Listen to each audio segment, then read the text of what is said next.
Yo, what is going on, guys? The ShootingStar Sheriff is here, and boy, we are talking about this week's episode of My Hero Academia Season 3. Bro, what the twist? What the twist was one of the last past week's episodes. But we're definitely going to talk about this week's episode, which is the aftermath of the incident that happened at the summer training camp. So if you guys are hyped, definitely go ahead, leave a thumbs up for the boy. And if you are new here and you just like My Hero stuff in general, go ahead and click the subscribe. There's always My Hero stuff currently on this channel. As far as playing Smash Tap, you got episode reviews. I got to talk about all the stuff that's going on with One's Justice as well. So definitely sit down, keep it plugged. If you want to hear my thoughts on all that, definitely go ahead, hit the subscribe button. We also do other different things here too. So let's go ahead and jump into this episode, because this episode was actually chock full of stuff that happened. But if you guys are new to this series, these are just talks. These are just like my thoughts. Don't regurgitate an episode to you guys, because that's why you clicked on the video, because you want to hear my thoughts, not me more so saying, oh, this is how I thought. Oh, let me tell you the episode all over again. So let's just kind of sit down, talk about it. If you have an idea, if there's something that I didn't bring up that you wanted me to talk about or I just missed, definitely go ahead and leave a comment in the comment section below. If there was like little things or little details that I maybe not have brought up, or something that you would just like to just talk about, definitely go ahead, say so in the comment section below. Talk to everybody down there. Have a good time. So this episode was really blocked because in last week's episode, which you guys will probably see like yesterday, depending on how I schedule this out. I talked a lot about Deku's psyche, and I feel like it's more like not like Deku's psyche, but just kind of his mindset. His whole thing is he kind of bases his hero ideology off of All Might. And it's one of those things, like, you have to kind of wonder, is All Might's ideology kind of affecting Deku in a negative way, where instead of him being his own hero, he's still trying to kind of be like All Might. I'll probably do, which is a really good video, which is a really good idea. So I'll have a more in-depth video talking about All Might's ideologies and how it affects Deku. So definitely sit down and stay tuned for that as well. But All Might's all about protecting everybody, and Deku kind of goes off of this kind of it's funny because it kind of reminded me of what Naruto says, if you guys are familiar with Naruto. But Deku says, I was in a place where I could reach him, and I couldn't.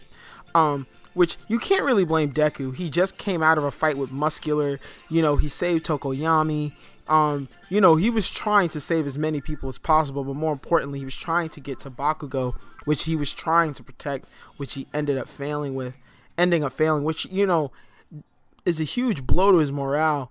And All Might kind of, he saves everybody because, that's who he is. That's how he's the number one hero. Not just because he saves everybody, but, he seems to be able to reach anybody and everybody he's ever helped. So, Deku saying that he can't reach him does, while he's in the hospital in front of his classmates, everyone is kind of thinking about it. And then, Kirishima brings up, oh, well, let's go save him. And which immediately triggers Ida, because Ida has tried taking matters into his own hands. And what was the result from that? It was basically the entire not the Stain arc, but his involvement in the Stain arc and how it affected him. So the first thing he's like, leave this to the pros. I don't want you guys to do this. This is a stupid decision. And they're like, and everyone feels so strong because Shoto was like, yo, he was right there and I couldn't grab him. Kirishima was like, I was sitting in a classroom and I couldn't, and I couldn't help him. I couldn't help my friend. So, there's a lot of back and forth between a lot of the classmates, and it kind of creates some friction between the classmates because some want to help, some are like, let's leave this to other people.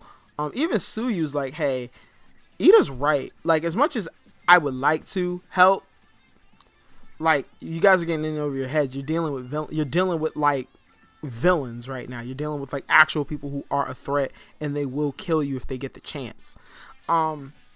So everything kind of settles down, and everyone everyone's just kind of trying to figure out what to do. Izuku's trying to figure out what his next move is. Kirishima does tell him to meet up with him after the operation is gonna happen right after tonight when he gets out of the hospital. So he has until then to make up his mind. So during all this, amidst of all this, UA's trying to figure out their current place, because they are supposed to be the top hero high school, or the hero school to, for younglings to become like, professional heroes. But because of the USJ incident, because of, all these incidents leading up to this, now the summer vacation incident, a lot of people are questioning them. Even Izuku's mom, which, oh my God, I love Mama Midoriya. I love saying Mama Midoriya in the same sentence. I don't know if you knew. Which is going to get into some other stuff. If you are a manga reader, you know what's going to happen. But for those who watch the anime, sit tight, because it's ooh. Oh. Anyway. So basically what happens is we kind of fast forward to the night tonight, and it's basically Izuku's agreeing to go because he can't sit back. He can't sit back and just try and let the pros handle it. He's gonna do something about it, which is kind of revealed later that it's kind of gonna be a covert mission. So they're not trying to directly engage the villains. They're going to try and covertly get Bakugo away and then get out. So everyone who agrees to go is pretty much Momo, Izuku, Kirishima, Shoto, and Ida, which Ida does refuse. He does have this completely heartfelt speech with Izuku about, I'm the class representative. I care about everybody, but you can't, like, when you do things like this, like, what am I supposed to do as a rep? He's like, what you guys are doing is worrying, you guys worry me too. I'm worried about him. Don't put any more stress on me. Like, and it really comes full circle, because you can see that Ida's character has definitely grown quite a bit since the Stain incident had occurred. So they all decide to go, they all decide to take a train. They get into these incognito disguises, and they're basically in the town where the villains are at. But they get sidetracked by by a news bulletin talking about everything that's happening with UA. And Deku does say, he said, remember after USJ when I said that there was going to be a bigger incident that was going to happen? He said this night was this incident. So things are definitely kicking off.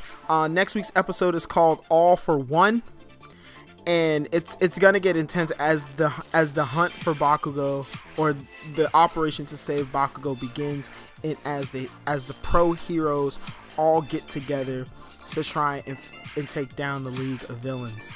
So it's all going down pretty hard, guys. It's getting pretty.